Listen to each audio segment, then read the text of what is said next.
Вітаю вас, друзі! Російська агресія проти України триває, і дуже важливою, вагомою складовою цієї агресії є війна інформаційна проти України. І сьогодні у випуску я хочу вам показати, як російська пропаганда створює нові фейки проти України, а потім сама і палиться на своїй брехні. Українська інформаційна волонтерська спільнота «Інформнапалм» опублікувала дуже цікаву статтю про те, як Російська Федерація готує фейк про застосування хімічної зброї на Донбасі. У розпорядженні «Інформнапалму» опинились дуже цікаві документи. Це звіт російських окупантів із так званої ДНР для своїх кремлівських кураторів. Звіт про проведення інформаційно-психологічних спецоперацій проти України. Посилання на цю статтю, а також на телеграм-канал «Інформнапалму» я залишу в описі до цього відео. Обов'язково сходіть та почитайте. Так ось, нещодавно міністр оборони російських окупантів Сергій Шойгу заявив про те, що американці нібито збираються застосувати хімічну зброю на Донбасі. Для совершения провокаций в города Авдеевка и Красный Лиман доставлены резервы неустановленного химического компонента. У вказаному звіті російських окупантів зазначено, що вони вже підготували фотоматеріали, постановки про те, що нібито і справді на Донбас постачається хімічна зброя. Тож, якщо ми із вами побачимо такі фото або відео, будемо знати, звідки вони взялись. Все знают о том, что Соединенные Штаты Америки завозили различные виды оружия в Україну. Вже зовсім скоро на моєму каналі буде аж 400 тисяч підписників. І мені дуже хотілося би отримати цей надзвичайно крутий результат до Нового року. Тож, друзі, якщо ви досі на мій канал не підписані, то обов'язково це зробіть. Ну і, звісно ж, не забувайте тиснути лайки до цього відео та залишати свої коментарі, щоби воно набрало більше переглядів. Окупанти готували фейкові матеріали не лише щодо так званої хімічної зброї. Також у документі йдеться і про байрактари. С прошлого вечера и до сих пор над ЛДНР, видимо, в качестве устрашения кружат байрактары в полном боевом обвесе. Пам'ятаєте, кілька місяців тому російські окупанти вели вогонь по нашим позиціям, а також по цивільним об'єктам із артилерії. У відповідь наші захисники застосували дрон Байрактар та знищили розрахунок артилерії окупантів. Це тоді викликало у пропагандистів неабияку істерику. И что такие удары по русскому Донбассу теперь будут наноситься и впредь. Після цієї події росіяни практично одразу почали поширювати брехню. Зато сегодня взрыв в украинском медиапространстве. Издание «Диалог» внезапно опубликовало интервью с министром обороны Андреем Тараном. Вони почали тиражувати нібито інтерв'ю тодішнього міністра оборони України Тарана, у якому той нібито казав, що застосування Байрактара – це неправда. Украина еще ни разу не использовала в конфликте на востоке Украины ударные беспилотники «Байрактар». Видео, которое распространяется в СМИ, фейк про российских наемников. На видеозаписи четко видно, что сработал заранее заложенный инженерный заряд, а не боеприпас беспилотника. І тут же у студії у Скабєєвої починали волати про те, що це все фейк, не було ніякого Байрактара. Никакой гаубицы они не поражали на территории ДНР, ЛНР.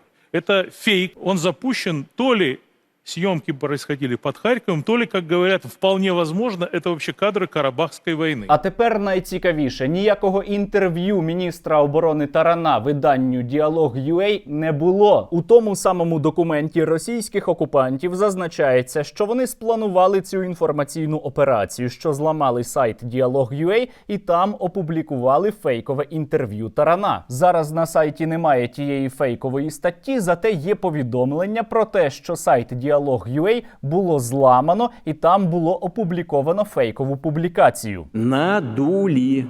Просто нагло обманули. І ще про один фейк, який створила російська пропаганда, також йдеться у документі. Пару місяців тому окупанти зняли постановочне відео про те, як українські, нібито українські солдати ведуть вогонь з міномета калібру 120 мм по Донецьку. Не попавшие в окружение ВСУшники гордятся военными преступлениями и сами выкладывают в сеть явку с повинной. Росіяни стверджують, що це відео було опубліковане нібито на зламаному сайті Міністерства оборони України, але це насправді не зовсім так. Відео, яке смакувала російська пропаганда, було опубліковане на фейковому сайті, на такому ж фейковому, як і саме відео. Ось оце справжній сайт Міністерства оборони України. Зверніть увагу на його адресу, яку ви можете побачити на горі екрана. А ось оце фейковий сайт, який створили російські окупанти, і там у назві сайту попереду дописане слово «civilian». Тобто це не був сайт Міністерства оборони України. Але нічого, російські глядачі схавають будь-яку брехню. Кадры опубликованы на официальном ресурсе Минобороны Украины.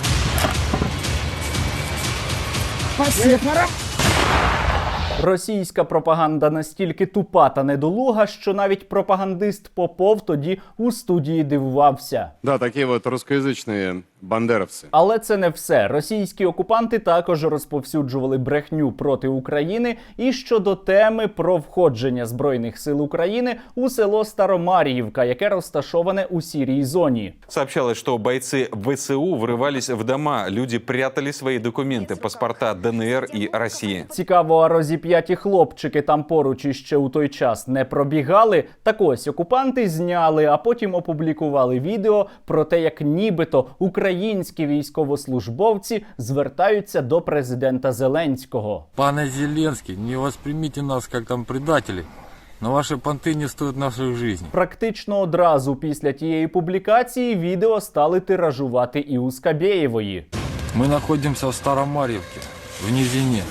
Сегодня утром обращение к Зеленскому записали военные, которые заняли Старомарьевку в серой зоне и взяли в заложники 180 человек, в том числе 37 россиян. Про це відео також йдеться у тому самому звіті російських окупантів. Вони також брешуть про те, що відео було опубліковано нібито на зламаному сайті Міністерства оборони України, але його публікували саме на отому підробленому сайті, про який я вже розповідав. Следственный комитет России займется действиями украинских военных в самопровозглашенной Донецкой Народной Республике, сообщения о которых накануне весь день приходили из ДНР. До речі, до чого тут слідчий комітет Росії, якщо йдеться про Україну? А як же фейки про громадянську війну, яку постійно розповідають пропагандисти? Но если это внутренний гражданский конфликт, а вы берете на себя ответственность разрешения этого внутреннего гражданского конфликта так, как считаете нужным? Ось отак буває, коли ти брешеш. Коли ти брешеш, то завжди щось буде не сходитись. Все было бы неплохо, если бы только мы не исходили из того, что, во-первых, Донбасс — это русский мир, а во-вторых, там русские люди. Ну і а вже ж, друзі, розповідаючи вам про фейки російської пропаганди, про їхні інформаційно-психологічні спецоперації, я не можу також не згадати про російські танки, які Скабєєва називала українськими. Идущую по улицам технику ВСУ из окон своих домов сняли жители Тельманова. Ось отаку брехню показували на російському телебаченні, але є один дуже важливий нюанс. Тельманове розташоване на окупованій території, яку контролюють російські окупанти. А це означає, що танки, які ви бачили, були не українські, а саме російські. Це російські танки, і Російська Федерація їх використовує на Донбасі, якраз порушуючи ті самі мінські договорняки. Так проблема в чем? Не хотят исполнять. У вас може постати запитання, а для чого російські окупанти продукують усі ці фейки? Для чого вони знімають постановочні відео, а потім про них розповідають та показують їх у себе на телеканалах? Ну, причини насправді доволі прості. По-перше, щоби дискредитувати Україну і щоби дискредитувати наші Збройні сили, а по-друге, щоби виправдати власну агресію проти України, яку вони взагалі не приховують. События, которые были в ходе известных событий 08-08-08, могут быть повторены и масштабированы уже на западных рубежах Російської Федерації. Та як би там не було, правда завжди вилазить на поверхню. І я переконаний, що ми із вами, друзі, зрештою переможемо. Тому що ця сама правда, вона на нашому боці. А ви зберігайте спокій, підтримуйте нашу армію та пам'ятайте, що наша русофобія усе ще недостатня.